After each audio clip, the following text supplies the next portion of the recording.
9, 8, 7, 6, 5, 4, wait for it, 3, 2, track red, and roll red. First at 5, from the University of Florida's College of Journalism and Communications, you're watching WUFT News. Severe weather hit the East Coast, including parts of Florida, and the whole state is preparing for tornado drills. Residents will be celebrating the grand reopening of Bo Diddley Plaza this evening with some musical entertainment. Charles Bradley will be performing. And another bomb threat was made today, this one called into a high spring school. That's our top story tonight for Thursday, February 25th. I'm Maria Edinger. And I'm Connor Ingalls. Thanks for joining us. The threat was called into the High Springs Community School. Students were evacuated to the city's community center, where parents were told they could pick up their kids. This follows a bomb threat at Santa Fe High School in Alachua and a series of bomb threats at Buchholz High School in Gainesville. Yesterday, a letter from the superintendent went out to Buchholz families, noting that a student questioned one day was not charged and that the sheriff's office is pursuing other leads. Detectives are said to be reviewing forensic evidence. We are very anxious to get this case resolved and continue to work very closely with law enforcement on it, and we just wanted parents to know what was going on. With past cases in recent years, law enforcement has made arrests, even catching someone who thought their track phone would not be traceable. The grand reopening for downtown Gainesville's Bo Diddley Plaza will come next month, but with the makeover mostly complete, the venue will host a special event tonight. WUFT's Ariane Gitlia joins us now live from Bo Diddley. Ariane? Thanks, Connor. There'll be a free concert here tonight. Ready a package out of B. Ready a package out of B. Thanks, Connor. There'll be a free concert here tonight at Bo Diddley. This is the reopening. This is the pre-opening, so that people can come and check out the new additions before the grand opening. Roll tape. Track B. After 1 year and $1.8 million of improvements, Gainesville Bo Diddley Plaza is almost ready to reopen. Tonight, the plaza welcomes a pre-opening event free of charge. Charles Bradley will headline the concert as he returns to his hometown. He is a 67-year-old soul and R&B musician. He was born in Gainesville, Florida. He now resides in New York City. He's never played in Gainesville before. This is his first show ever in Gainesville, and he's really excited to be here. Known for his high-intensity show, Bradley has played at Bonnaroo and Coachella music festivals in the past. The Plaza makeover has been a community-wide effort, and visitors will see many new improvements. We work with Parks and Rec to add all new LED stage lighting and to add acoustical foam, so you'll find that the sound quality at this event will be better and more superb than any other event on stage before. The concert tonight is sponsored by Frank, an organization for social change holding a conference in Gainesville. Oh, let's go with it. Open your mic, take. Cue. Stand by, camera 3. Stand by 3. The downtown community is excited to finally welcome back Bo Diddley and kick off 15 new events in March. The grand opening is set for March 1st. Live from Bo Diddley, I'm Ariane Gitlia. Cue, take, Marie. Thank you, Ariane. The vote on a Plum Creek plan looks like it's going to be pushed back yet again. Alachua County Commissioners are now expected to vote on it next Tuesday. That plan would develop land in the eastern part of the county and would require a change to the existing comprehensive plan. Tonight, county officials will be hearing more public comments, and if you want to read further about the Plum Creek proposal, you can go to WUFT.org, click on the news section, then search Plum Creek. Now, yesterday during the day was pretty comfortable, but when I went outside last night, I think I let out a little yelp. It was so cold when I left. Yeah, well, you should have been here yesterday then, because Amanda was warning us about the cold. You have forecaster Amanda Holly joins us now from the Weather Center and is tracking those cold temps. Amanda, just how cold is it going to get tonight? It's going to be even colder tonight, so if you thought it was cold this morning, certainly bundle up even more so tomorrow, because we've got a reinforcing shot of some colder air, and temperatures are going to fall into the upper 30s. We'll be right around 49 degrees by 10 p.m., but notice those clouds come in. That is associated with that reinforcing shot of some cooler air. The wind chills are going to be even colder. Now, these are the actual low temperatures out there for your Friday morning in the upper 30s across North Florida, 38 in Lake City and 39 here in Gainesville, but the wind chills are going to be even colder. I'm talking in the lower 30s. It's going to feel like below freezing here in Gainesville when the front really moves through, but that'll be before most of you are awake. By 7 or 8 a.m., it'll be in the mid-30s. Now, coming up, though, I am tracking some warmer weather, so I will tell you when that arrives. Back to you. Thanks, Amanda. Across the East Coast, 16 tornadoes have been confirmed from Florida up to Pennsylvania. On top of all the destruction in Virginia and South Carolina, 4 are dead, including a 2-year-old boy. take. The roof's flying everywhere, and what can you do? You just Open his mic. you're caught up. Thank you. The storm also dumped snow across the country, delaying or canceling flights. It's still on the move heading into Canada. And this year has been unusually active so far, largely from the current El Nino conditions. 14 tornadoes have touched down so far this year, more than twice the average. 5 of them have been unusually strong, rated an EF2 or higher. That's why Alachua County Emergency Management is encouraging you to participate in a statewide tornado drill held tomorrow at 10 a.m. You really need to look for an interior small room that has no windows, and you want to get on the ground level, as low to the ground as possible, and protect yourself down on the ground.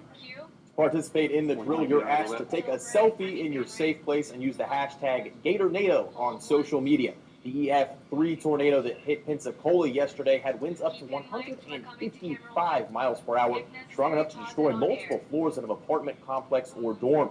We hear our own weather team will be participating tomorrow, so look for that hashtag GatorNado. Today, Representative Keith Perry announced he's running for the state Senate. Perry currently represents Dixie, Gilchrist, and parts of Alachua counties in the House. The Gainesville businessman now hopes to win the new District 8 seat in the Senate, which covers all of Alachua and Putnam counties, along with most of Marion.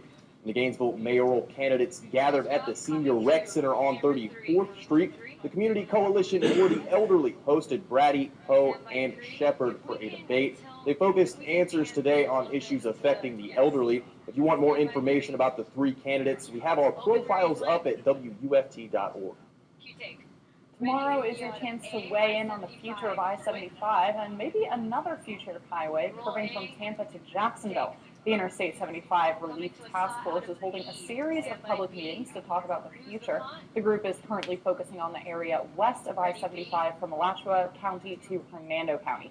The population is not all that dense, but with all the truck traffic and millions of visitors each year, this stretch of I-75 has serious congestion issues.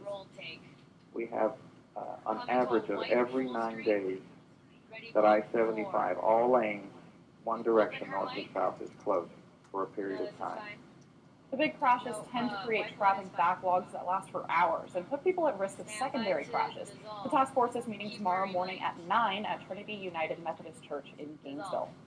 Meanwhile, the next phase of resurfacing I-75 in Alachua County is about to get underway. Beginning March 6th, the work will target the stretch between Williston Road and the Marion County line. That 9-mile stretch will take about a year to complete.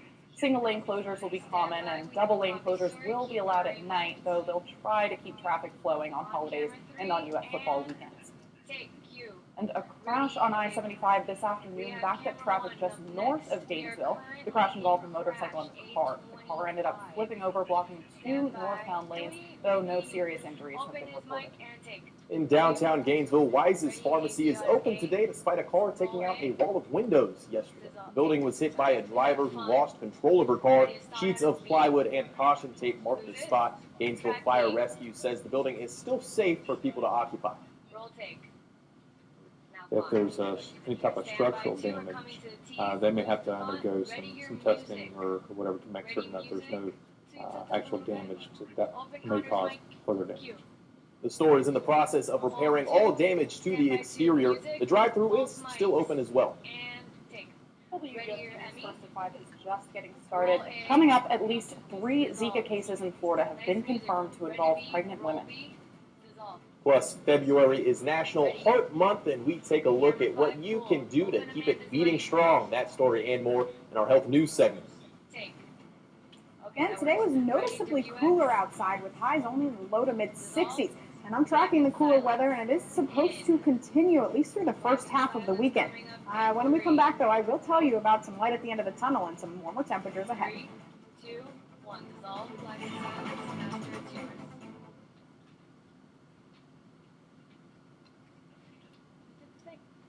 stand by, camera 2, we're coming to ready, you're open. That was pretty okay. What are you going to say? Okay. I'll wing it back. Camera 2, we are coming to Republican debate. So I don't think I tend to hover around 6 or 7, and then when I do finally get 8, I feel so refreshed.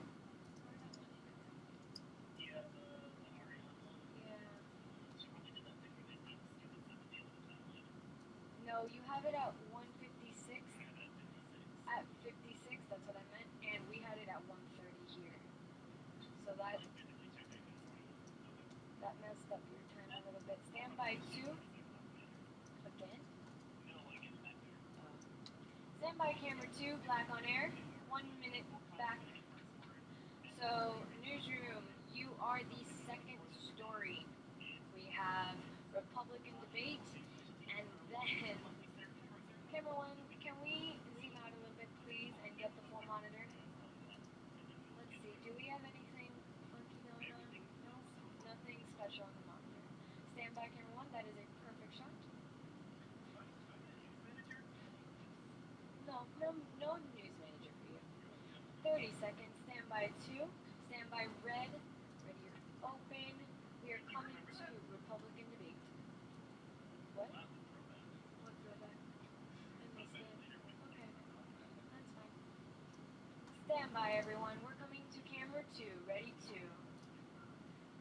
We have 9, 8, 7, 6, 5, 4, 3, track red, wait for it, 1, roll red. You're watching WUFT TV News. Welcome back. The Republican presidential field has grown a lot smaller, but the stakes are getting higher. Candidates gather tonight in Houston for a debate leading into Super Tuesday, when Texas and 10 other states vote. Frontrunner Donald Trump is heading to Texas with increasing momentum, leaving the rest of the GOP trying to slow him down. But no matter how outspoken Ted Cruz and Marco Rubio have become, some analysts are warning the time to block a Trump nomination is running out. Let's go with Playbe. You've got the Washington Post with a stunning editorial this morning about stopping Trump. They feel there is some urgency now to stop Trump, and that would create some sort of historic rush toward them in the final days and weeks. That history that will start to play out in a few hours when the Republican candidates walk onto the stage at the University of Houston College. Former President George H.W. Bush and his wife Barbara are expected to be at that debate tonight, the first one since their son Jeb dropped out of the race. And then health news tonight, we'll get a Zika update and more. Yeah, Sarah Kimbrough joins us with the latest. If you guys haven't heard of the condition called AFib, don't you worry, we're going to learn more about this treatment tonight.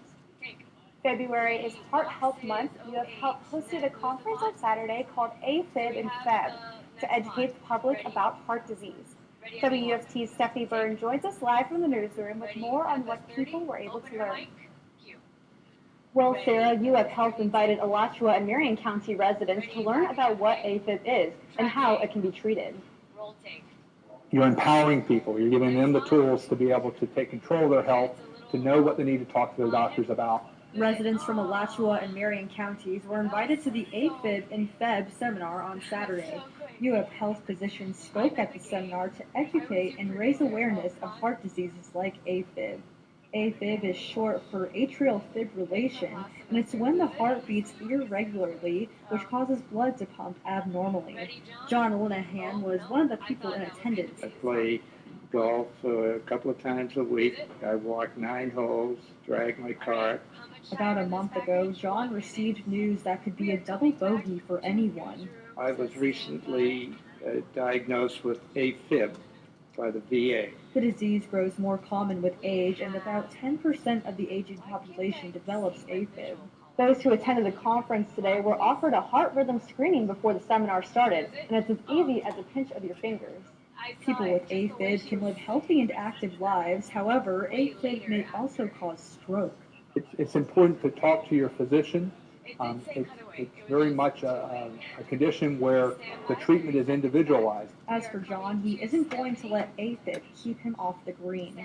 Well, I did ask the sports doctor here, and I explained to him what I had, and he said yes, that was fine to continue. Those with concerns regarding AFib can also refer to the American Heart Association. Dr. Kaufman says he's looking forward to holding more conferences like this one in the future. Reporting live from the newsroom, Stephanie Byrne, WUFT News. Thanks, Stephanie. A University of Florida study suggests a handful of almonds a day can improve your diet. Researchers tracked 28 parent-child pairs living in north central Florida. The parents were instructed to eat 1.5 ounces of whole almonds each day for 3 weeks. The kids were encouraged to eat ½ ounce or the equivalent in almond butter.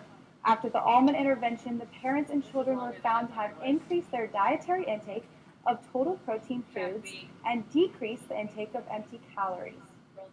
They're so young and impressionable. If their parents and their whole family is able to eat the almonds and incorporate into the diet, then hopefully they have lifelong lasting effects and they'll just make like healthier choices in the future. The researchers say over the past 20 years, children 3 to 6 have started eating less nuts and seeds while eating more savory snacks like chips and pretzels. But getting them to choose healthier snacks early in life could form habits that carry into adulthood. The Zika outbreak grew more worrisome this week with news that 3 of the confirmed Florida cases involved pregnant women. The virus usually causes a mild infection, but there is a link to devastating birth defects, making it a vital concern for pregnant women. The count in Florida is now 35, by far the most in any of the 50 states, but 10 cases in U.S. territories, Puerto Rico, and the U.S. Virgin Islands are also worrisome. Most of those infections were locally acquired from mosquito bites, while all the other cases involved international travelers. On the other hand, some good news came out this morning about this year's flu vaccine. According to the Center for Disease Control, people who have gotten the vaccine are 59% less likely to get the flu than those who have not been vaccinated. That's far better than last year, when flu strains mutated and the vaccine was only 23% effective. Experts say flu activity is still on the upswing and is expected to continue for several weeks. The CDC recommends a flu shot for just about everyone, but usually only half of Americans get vaccinated. The rates of HPV infection seem to have dropped since the CDC recommended a vaccine. Researchers at the CDC just published a new study on human papillomavirus, also known as HPV. The study looks at 4 types of the virus, 2 of which are responsible for 66% of cervical cancers in the U.S. In just 6 years, researchers saw the rate of infection among teenage girls drop from just over 11% to below 4%. For women between the ages of 20 and 24, the rate of infection fell from 18.5% to 12.1%. There has been a stigma associated with the vaccine because the virus is most commonly spread through sexual contact. Your personal well-being might have something to do with where you live. Healthways just came out with its list of happiest and healthiest cities in the U.S., and 2 places in Florida are near the top. Healthways says Naples, Florida has the highest well-being in the country. The organization's latest report on the state of well-being says Naples has the lowest levels of stress and depression. The report says the city also has the most people who eat healthy. Salinas, California ranks second on the list, and Florida's Sarasota metro area ranks number 3.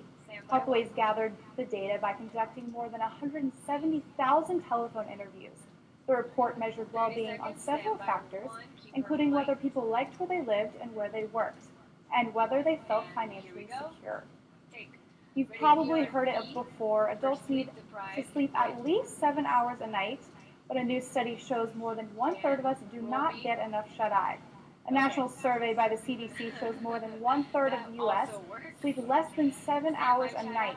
Research shows the less sleep you get, the more risk you have for obesity, diabetes, heart disease, and mental illness. So consider this your wake-up call to start sleeping some more. I know last night I only got about 6 hours of sleep, so not doing so well. I feel like I tend to hover around 6 or 7, and then when I finally do get 8 hours, I feel so refreshed, like ready to take on the world. Yeah, the 8 hours is a blessing nowadays. Thanks, Sarah. Okay, so it's cold right now, but I have faith it'll be warm again within the next couple of days. Absolutely. I mean, Florida can never make up its mind. Amanda, are we right to think this cold won't last too long? Yes, you are. I am tracking light at the end of the tunnel here in New York Weather Center. We do have temperatures returning back to above average, but that's not until the start of next week. I've got two big things before I get to that third big thing that talk about some cold temperatures starting tonight. It was noticeably cooler this afternoon, but we've got an even colder start to Friday morning as temperatures drop into the upper 30s. But wind chills will be even bigger of a factor with feels like temperatures in the 30 to 35 degree range when you step out the door. Now, come Saturday morning, the winds we've been experiencing, those are going to die down a little bit, and we're going to have just enough low-level moisture that I think we could see a widespread frost form Saturday morning. But not until the third point do I get to talk about the warmth and the light at the end of the tunnel there. But temperatures will return back to above average by the start of next week. Tonight, though, as temperatures drop into the mid-40s by 2 o'clock, I notice those clouds start to pick up there. That's because we have a reinforcing shot of some colder air. It's actually a dry cold front that will be moving through. Not expecting any rain here in North Florida, but temperatures, the cooler air will continue to filter in. That was actual low temperatures, but here's what it's going to feel like hour by hour. Now, when that cold front actually moves in, I think that's when the coolest of the air will be here, and that's what it will feel like, around 31 degrees by 5 a.m. If you wake up a little bit later than that, it'll feel a little bit nicer in the mid-30s by 7 and 8 o'clock, but still, nonetheless, a cold morning, so certainly bundle up when you head out the door. Friday afternoon, you'll keep the jackets on hand because we only have a high of 62 here in Gainesville, 64 in Ocala. The winds will be around 10 to 15 miles an hour. Now, come Saturday morning, it's going to be even colder. 33 is our actual low. This is when we could see that widespread frost with clear and calm conditions out there. Now, here is another reinforcing shot. That's why we've got that colder temperature to start our Saturday morning. But we do have a zonal flow on the way, which means winds will start to come out of the the southwest instead of the northeast when we really get that colder air filtering in. It'll come in from the southwest there, bringing us a little bit warmer of air to start and for the middle of next week. But we do have another cold front on the way for Wednesday, and that will bring us another shot of some colder air. But that's a long ways off. Look, we've got 2 more days in the 60s, frost likely Saturday morning. And here's the warming up starting Sunday, right around average. We warm up to near 80 degrees by Wednesday, but then those rain chances do come back into the forecast with the approach of that next front. Back to you. Thanks so much, Amanda. The Florida women's basketball team is back in action tonight. That's right. The Gators are coming off of a loss, but they could get back on track tonight. WUFT sports anchor Ryan Nelson joins us now. That's right. The Gators have lost 2 of their last 3 games, but they haven't played themselves out of an NCAA tournament berth. Florida could make an impression on the selection committee tonight on the road at the LSU Tigers. We'll get you ready for the game. Come on back. Sports is next. 3, 2, 1. It is. He wanted women's basketball. You're talking about men's? Were you talking about men's or were you talking about women's? Didn't he just say basketball? I just heard basketball. Gosh, Jacob. Stand by camera 2. Let's get your shot, camera 2. Yep. Make sure you check your focus on Ryan. Yep. Let's get that. Nice. Alright, let's get that. And yep. Hold there. Looks. You want camera 2 to truck left? Camera 2 to truck left. Camera 2, or camera 2, are you on your mark? And also, Ryan, are you on your mark? Hey, Ryan, are you on your mark? Or are you just standing on a box? Just hold on 1 minute. Just have camera 2 truck a little bit more. Camera 2, can you truck left and pan right?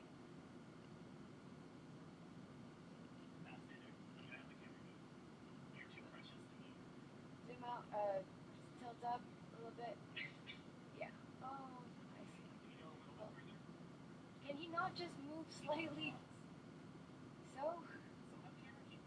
Camera truck left a little bit more. Yep, hold. And let's get that shot again. Zoom out. Yep.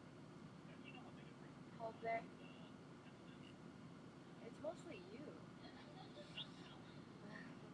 Stand by 2. Stand by. We've got 15 seconds. Ready or open in 7, 6. Track right. 5, 4, 3. Wait for it. 2, 1. And roll